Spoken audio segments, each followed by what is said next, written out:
People who've cheated on their partners. What happened? My first girlfriend cheated on me. I gave her a second try. She cheated again. We broke up. Few months later I got a new GF. She cheated on me. We broke up.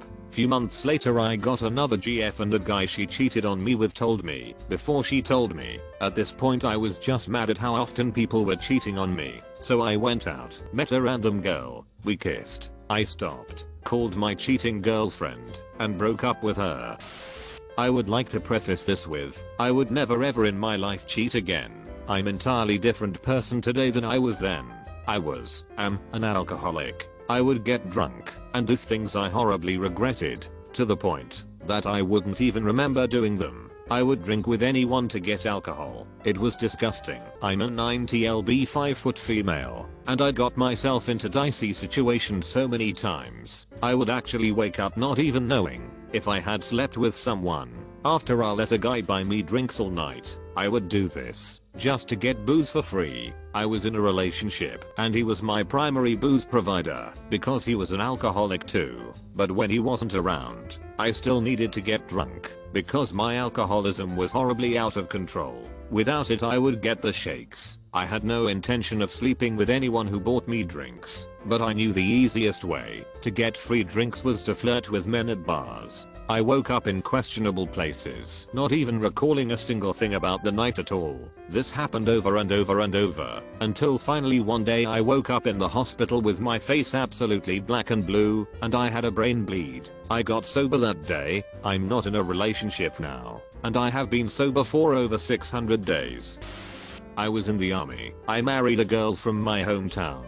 She kept cheating on me and accusing me of cheating. It must have gone on for 4 separate guys before I finally cheated on her. The reason I did it was I felt like a fool being faithful to someone who obviously didn't care about how I felt. Even then when I did it, I had a stomach ache and did not feel any less of a fool. In fact, I felt like a bigger one. I felt empty and hollow. It was when I was overseas in Korea attempting to fix things that she had a friend over while we were FaceTiming. Her replies were cold and unwelcoming even though we had agreed to work it out. She kept looking over the device and smugly smiling at someone.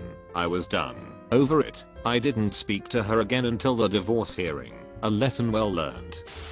It was ages ago, and still bothers me to think about it, and was a 20-year-old virgin. I was a 23-year-old serial monogamist. Things would get hot and heavy up until actual piv. Then she'd cool it down, say no, get dressed or move away a bit. I always respected the no, but grew increasingly frustrated over the months we were seeing each other. At the time, I lived with roomies who didn't much care for having people sleeping in the living room.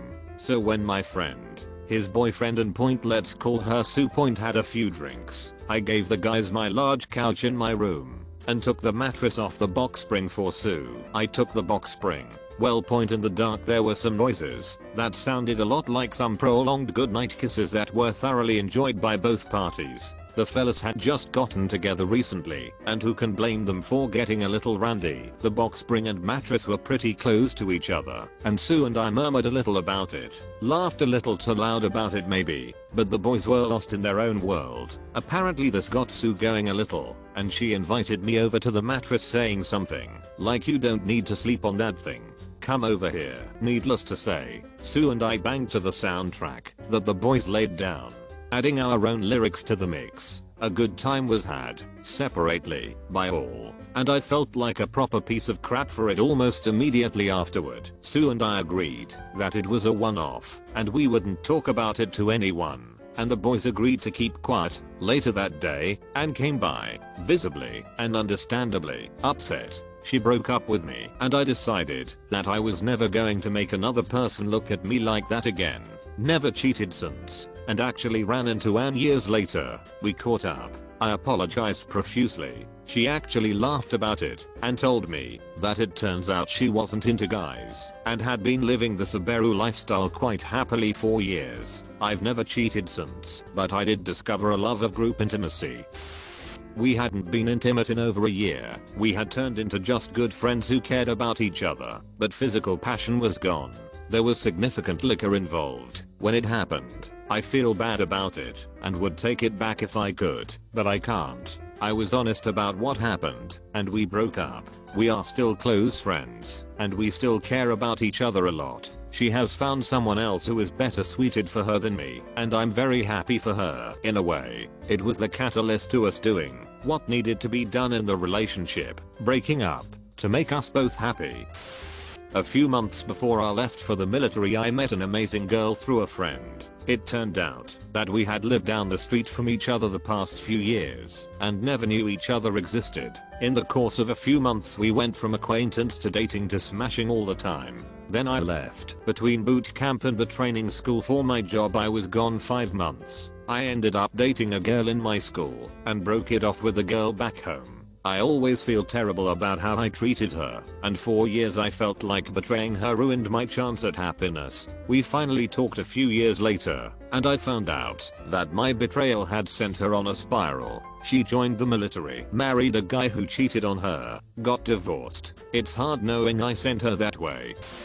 I was unhappy with a lot of mistreatment and abuse, and cheated with a friend who made me feel everything I had to beg her for. But that's not a good excuse to use. I was just being an a-hole. After all, I could have left, but I was playing both sides hoping things will change, and getting a little too deep in my other situation.